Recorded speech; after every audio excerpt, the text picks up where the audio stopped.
Mais est-ce que, sur les crises sanitaires que nous vivons, est-ce que vous les trouvez, en tant qu'acteur public, vous les trouvez injustes, vous les trouvez, finalement, vous les comprenez, ou vous êtes vraiment très affecté par les critiques qui sont faites à l'égard des pouvoirs publics, notamment, et des acteurs de santé publique? J'engloberai d'ailleurs les acteurs de santé qui vous sont proches. Est-ce que les pouvoirs publics ne sont pas délégitimés? Comment ils peuvent communiquer alors qu'on les accuse de tous les maux, un peu, surtout l'Agence du médicament? Quel est votre regard là-dessus? Sur l'évothyrox, c'est parti très fortement. Et nous en venons au vaccin après. Alors, crise sanitaire, ça regroupe énormément de choses. Ça regroupe la survenue d'émergence, je sais pas, le VIH, ça a été la survenue du Zika, c'est-à-dire qu'il y a une nouvelle maladie qui se développe extrêmement rapidement, c'est peut être une crise. Il y a la crise du Mediator, il y a la crise médiatique, très médiatique sur le lévothyrox. Elles sont pas de même nature, elles n'impliquent pas forcément les mêmes acteurs. La sécurité sanitaire dans notre pays aujourd'hui, c'est quelque chose d'extrêmement suivi, sur lequel il y a énormément d'investissement. C'est vrai qu'on a l'impression aujourd'hui qu'on est plutôt sur les produits de santé actuellement, et puis c'est l'affaire du lévothyrox. Moi j'ai trouvé que l'article du Monde de mardi dernier, qui était très ouvert, qui était en ouvrant par des questions chacun des sous-chapitres sur le surdiagnostic, le surtraitement, la surmédiatisation, l'utilisation des réseaux sociaux, la place des malades, la pharmacovigilance, c'était une très bonne façon d'ouvrir le débat pour essayer de les résoudre.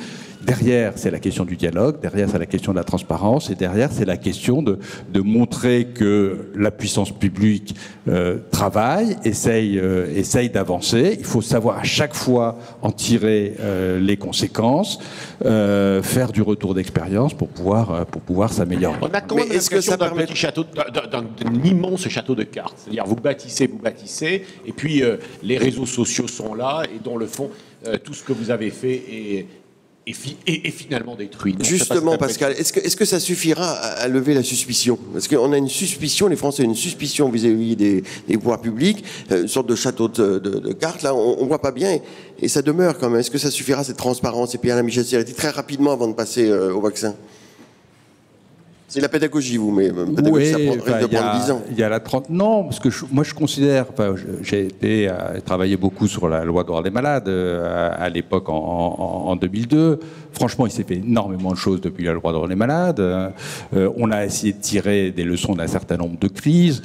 Alors moi, je regarde ce qu'on fait quand même à l'Agence nationale de santé publique en termes de déclaration publique d'intérêt, en termes de transparence. On essaye de faire la météo des maladies, on essaye de faire du digital.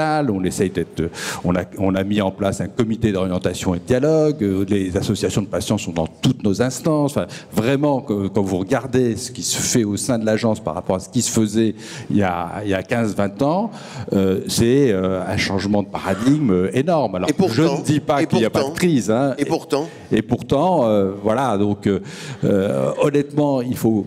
Sur cette histoire de lévothyrox, hein, on est dans une situation où on avait une seule marque, on avait une volonté extrêmement positive de pouvoir, sur un médicament à marge étroite, où il y avait des fluctuations, d'essayer de stabiliser ce médicament. Après, il y a eu les plaintes de malades, peut-être pas assez entendu, la ministre l'a souligné. Le fait qu'on ait supprimé la molécule originale et qu'on ait basculé tout le monde à un certain nombre de personnes. La question... Il y a eu des erreurs, vous voulez dire? Oui, il y a eu des erreurs, mais la volonté initiale était quand même une volonté d'amélioration et de stabilisation des malades. Et il y a 3 millions de patients qui sont sous lévothyrox.